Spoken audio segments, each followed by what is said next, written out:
কি আপু কিছু খুঁজছেন? আরে ভয়ের কিছুই নেই, ঢাকায় নতুন না? হ্যাঁ। আচ্ছা, তো বাড়ি কোথা? বান্দরবান। ঢাকায় কেউ থাকে না? না।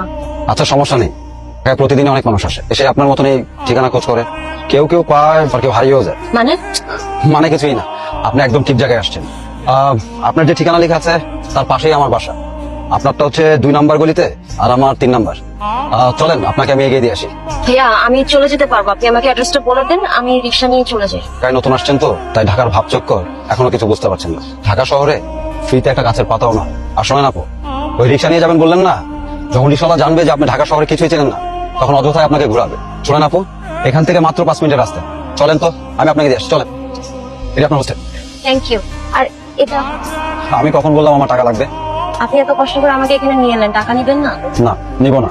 দেখেন, আমার আপনার বয়সে একটা বোন ছিল, ও ঠিক আপনার মতোই গ্রাম থেকে শহরে এসেছিল পড়াশোনা করার জন্য, কিন্তু পড়াশোনা করা হয়নি। ঢাকায় এসে কিছু বখাটাদের খপ্পরে পড়ে যায়, ওরা ওকে ঠিকানা খুঁজে বের করে দিবে বলে কিডন্যাপ করে, আর আমাদের কাছে অনেক টাকা মুক্তিপণ দাবি করে। আসলে অত টাকা দেওয়ার মতো আমার পরিবারের সামর্থ্য ছিল না। আমরা পুলিশকে জানিয়েছিলাম, কিন্তু পুলিশ ওকে উদ্ধার করার আগেই ওরা ওকে মেরে ফেলে। বোনটার সাথে আমার সেদিনই শেষ কথা হয়। আমি ঢাকায় এখন একটা চাকরি করি আর ওই বখাটাগুলোকে খুঁজে, যদি ওদেরকে খুঁজে পাই শুধু একটা প্রশ্নই করি, কি দোষ করেছিল আমার বোন, কেন ওরা আমার বোনকে মেরে ফেললো? আর যদি এই প্রশ্নের উত্তরটা পেয়ে যায়, এই শহরটা আমি ছেড়ে চলে যাবো। আসলে এই শহরে আমার কোনো কাজ নেই। আর এই যে আপনার মতো নতুন কেউ আসলে তাদের সঠিক ঠিকানা পৌঁছে দেওয়ার চেষ্টা করুন। ধন্যবাদ, কিন্তু আপনাকে দেখলে তো এরকম মনে হয় না। আপু, আপনি মানুষের বাইকটা দেখে ভেতরটা কখনোই বুঝবেন না। মানুষ গিরগিটির চাইতে বেশি রং পান পায়। যাক, অনেক কথা বললাম, আপনার তো দেরি হয়ে যাবে, আপনি যান। ধন্যবাদ। ধন্যবাদ আমাকে না, ধন্যবাদ জানাবেন আপনার বাবা মাকে, যারা আপনাকে এখানে পাঠিয়েছে পড়াশোনা করার জন্য। আর ভালো থাকবেন, সাবধানে থাকবেন।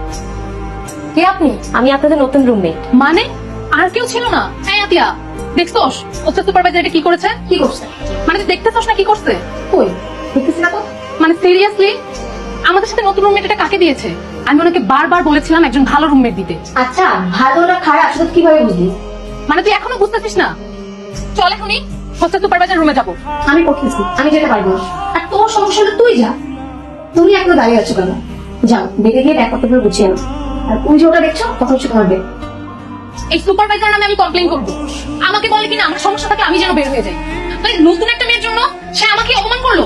কি রে, তুই কি এখন চুপ করে থাকবি? এই যে দেখেন, আপনি এই রুমে আসছেন ভালো কথা, কিন্তু এখানে বেশি দিন থাকা যাবে না। আপনি সুপারভাইজারকে বলে অন্য রুমে চলে যাবেন, আর না হলে আমি থাকবো না এখানে। মা করো কি রে কাকুন? তো নতুন রুমমেট? হ্যাঁ। কোন দেশে এটা? চাইনিজ না জাপানিজ? আর এতক্ষণ কোন দেশের ভাষায় কথা বলতেছে? আই মিন বড়াপু কি বলছে শুনছো না? শুনছি। আরে এই তো দেখি বাংলায় কথা বলতে পারে। কি কার সাথে কথা বলতেছিলা? মায়ের সাথে। তো কি মায়ের কাছে কমপ্লেইন? না, ঠিক মতো পৌঁছাইছি সেটা জানালাম। তুমি যে তখন চাইনিজ ভাষা